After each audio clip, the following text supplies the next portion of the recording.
So ngayon, nandito ako ngayon sa oval ng Isabela State University main campus, nagja-jogging with my kapote para mas mabilis pa lumabas yung mga taba o mga excess na taba sa katawan.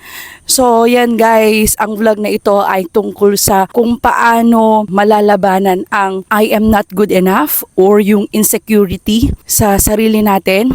And I feel that nagtatrabaho for 10 years, tapos all of a sudden naramdaman ko na lang sa sarili ko na insecure na ako. In my 20s before, laban lang akong laban, wala akong pakialam sa nasasabi ng iba. Pero all of a sudden naramdaman ko na parang lahat na lang na makikita ko na mas bata sa akin or yung iba na kasabayan ko tapos ang layo na ng nararating nila. Parang insecure na ako. Parang anong nangyari sa akin? Nitong mga nakaraan, meron kasi akong inattendan nun na course. If all you know, I am Joyly Luis.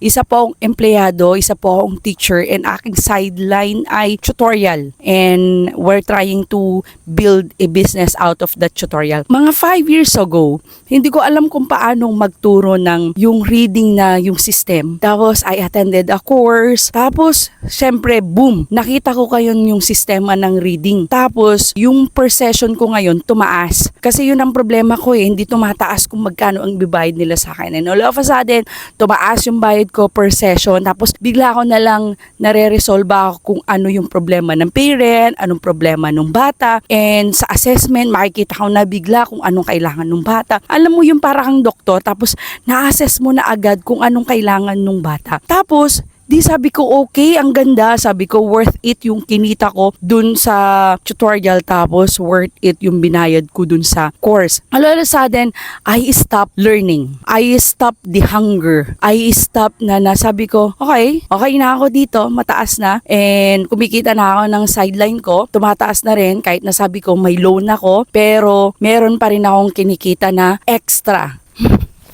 After 5 years nga, doon ko nakita yung sarili ko na, I'm stuck.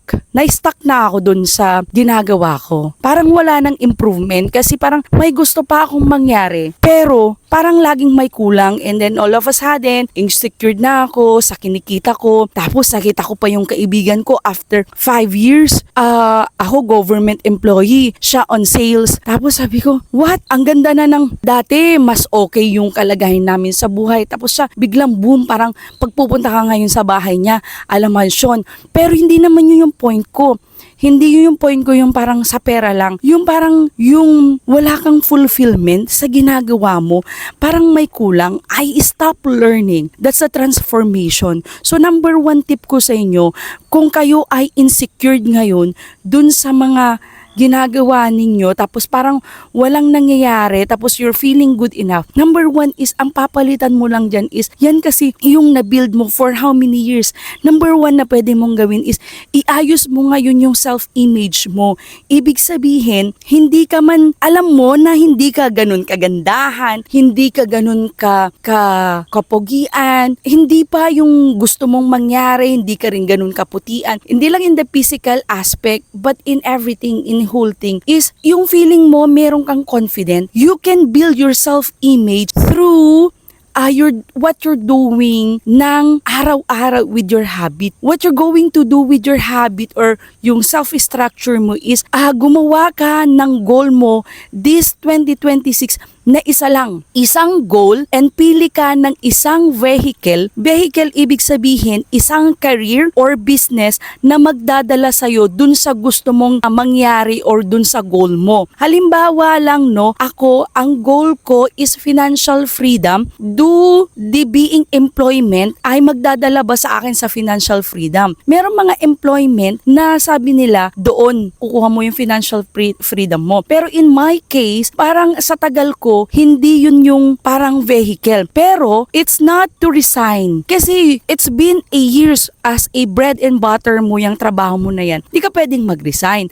Ang pwede kong gawin is use my extra time. And yun lang ang gagawin ko. I need to close the Netflix, I need to close the FB, I need to close the YouTube. Hindi sa pagiging madamot sa sarili mo. But for now, I will use my extra time to build pa yung may sarili ko na may accomplishment. Kasi doon nanggagaling yung insecurity, yung wala kang ginagawa araw-araw toward your habit, ay toward your goal. Pag alam mo na kung ano yung gagawin mo, take action agad. Ang rule dyan is, yung isip kasi is, pag hindi mo iginalaw in how many seconds, ang magdo-dominate dyan yung utak mo. Bukas na lang kasi ang hirap. Sa totoo lang, ang hirap mag-start. Lalo na parang ang bigat-bigat, simplehan mo lang. Halimbawa, gusto mo ganito, magjo-jogging ka. Dapat gabi pa lang nakaayos na yung anong isusuot mo kasi isusuot mo pa lang. Hanggang sa ma-develop yung habit mo na gusto mo talaga. At saka dapat yung goal mo compelling sa'yo, attractive sa'yo. Kasi kung hindi attractive sa'yo dun sa goal mo is hindi mo talaga siya gagawin.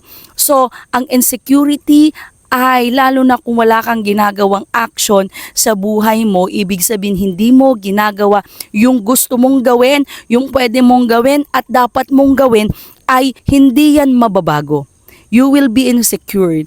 I use this pain technique lagi na if I will not do it now, kailan ko gagawin? Matatapos na naman ang 5 taon and mas matanda na ako, mas insecure ka lalo, mas mahina ka na, hindi mo na maisasagawa yung mga dapat mong goals. Don't be feel insecure. Ang gagawin mo lang is isagawa yung dapat mong gawin at kunin yung goals mo para along the way kahit na tumatanda ka na, nakukuha mo yung goals mo. And syempre, kung may financial freedom ko na, magagawa mo lahat ng sa time freedom mo yung mga passionate kang gagawin aside from your work, or makukuha mo na yung mga goals mo sa buhay. And syempre yung family mo, dreams ng family mo maibibigay mo.